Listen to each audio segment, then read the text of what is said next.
శారీలో 2 umbrella long frock cutting అయితే చూపిస్తున్నా అండి. ఇది వచ్చేసి 11 ఇయర్స్ అమ్మాయిలకైతే సరిపోతుంది అనమాట. సో ఇది వచ్చేసి కట్ పీస్ సీర ఆల్రెడీ వాడినటువంటి శారీ, ఓల్డ్ శారీని ఇప్పుడు నేను డ్రెస్లు అయితే కన్వర్ట్ అయితే చేస్తున్నాను. ఇక్కడ వచ్చేసి నాకు 6 మీటర్ల 2 డ్రెస్సులు కలిపి 6 మీటర్ల లైనింగ్ అయితే ఇచ్చారండి. ఫస్ట్ వచ్చేసి బాడీ పార్ట్ కోసం అయితే కటింగ్ అయితే చేస్తున్నాను. 4 మడతల మీద వచ్చేలాగా చూసుకొని ఎక్స్ట్రా క్లాత్ అయితే కటింగ్ చేసి పక్కన పెట్టేశాను. ఇది వచ్చేసి బాడీ పార్ట్ అనమాట. బాడీ పార్ట్ కి పైన ఎక్కువ తక్కువ తీసేస్తున్నాను. అలాగే బాడీ పార్ట్ పొడవు వచ్చేసి 11.5, దానికి 1 ఇంచ్ అనేది కలుపుకొని 12.5 ఇంచులకి అయితే మార్కింగ్ చేసుకొని ఎక్స్ట్రా క్లాత్ అయితే కటింగ్ అయితే చేశాను.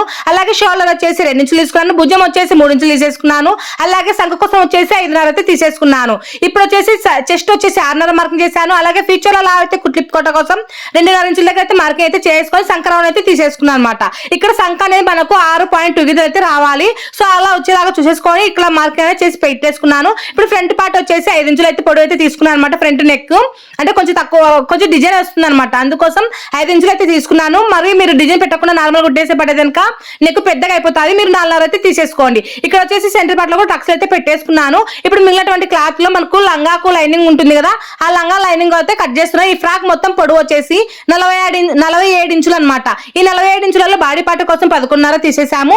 మిగిలినది వచ్చేసి లైనింగ్ కోసం అయితే వాడుతున్నాం అనమాట. అంటే కింద లంగా కోసం అనమాట. ఈ లంగా కోసం వచ్చేసి మనకు శారీలో శారీలలో వేసుకునే క్రాస్ లంగాలు ఏ విధంగా కటింగ్ చేసుకుంటామో అదే విధంగా ఈ విధంగా కటింగ్ అనేది చేసేసుకోండి. ఇందుకోసం వచ్చేసి మన బాడీ పార్ట్ ను మడత పెట్టేసుకొని కటింగ్ చేసుకుంటే సరిపోతుంది అనమాట. మీకు ఈ ఫుల్ వీడియోస్ కావాలి అంటే యూట్యూబ్ ఛానల్లో వీడియోస్లలో ఉంటాయి, చూడండి. ఓకేనా? మనకి ఇట్లా షార్ట్ వీడియోస్లలో ఫుల్ వీడియోస్ చెప్పాలంటే చాలా కష్టము. అందుకోసమే నేను స్పీడ్ లో అయితే చెప్తున్నాను. ఇక్కడ వచ్చేసి శారీని సగం చేశాను కదా, ఆ శారీలో సగం ఒకటి వచ్చేసి ఇంకొక డ్రెస్ వస్తుంది. ఈ సగం వచ్చేసి ఇంకొక డ్రెస్ అయితే కుడుతున్నాను అనమాట. మొత్తం 2 డ్రెస్సులు అయితే కుడుతున్నాను. ఇక్కడ వచ్చేసి 4 మడతల మీద ఇట్లా పెట్టేసుకొని, అంటే కోన్ షేప్ లో వచ్చేలాగా ఇట్లా 4 మడతల మీద ఇట్లా పెట్టేసుకున్న తర్వాత బాడీ పార్ట్ నడుము దగ్గర ఇట్లా పెట్టేసుకొని మొత్తం పొడవు వచ్చేసి 37 ఇంచులు వచ్చేలాగా చూసేసుకొని ఈ విధంగా కటింగ్ అయితే చేసుకునేది. వచ్చేసి అంబ్రిల్లా టాప్ అండి. ఇక్కడ మనకు కొంచెం కింద క్లాత్ అనేది తక్కువ ఉంది.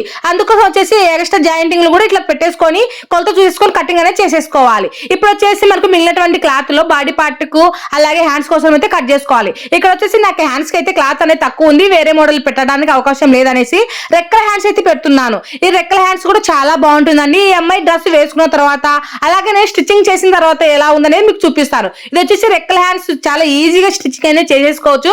చాలా అందంగా కూడా ఉంటుంది అనమాట. ఈ రెక్కల హ్యాండ్ అనేది ఎలా ఉంటుందనేది మీరు చూసేసేయండి. ఇక్కడ చూడండి, నేను ఫ్రాక్ అయితే స్టిచ్చింగ్ అయితే చేశాను. ఇక ఇదే అనమాట రెక్కల హ్యాండ్ అంటే. ఇలా ఫ్రాక్ అయితే ఇలా ఉంది. మనకు సగం సీరతోనే మనం గోల్ పెట్టేసినా గానీ వీళ్ళు చిన్నపిల్లలే కాబట్టి గోల్ అనేది బాగా కరెక్ట్ గా సరిపోతుంది. ఇక్కడ వచ్చేసి అంచు అనేది రెడ్ కలర్ అంచు అనేది క్రాస్ అయితే పడిపోయిందండి. వాళ్ళకి చెప్పాను అనమాట, ఒకసారి ఒకరికే కుట్టించండి అనేది చెప్పాను. కానీ వాళ్ళు 2 కావాలన్నందుకు ఈ రెడ్ కలర్ బార్డర్ అయితే నేను తీసేయలేదు. ఫైనల్ అయితే అమ్మాయి వేసుకున్న తర్వాత ఇలా ఉంది. వీడియో నచ్చితే లైక్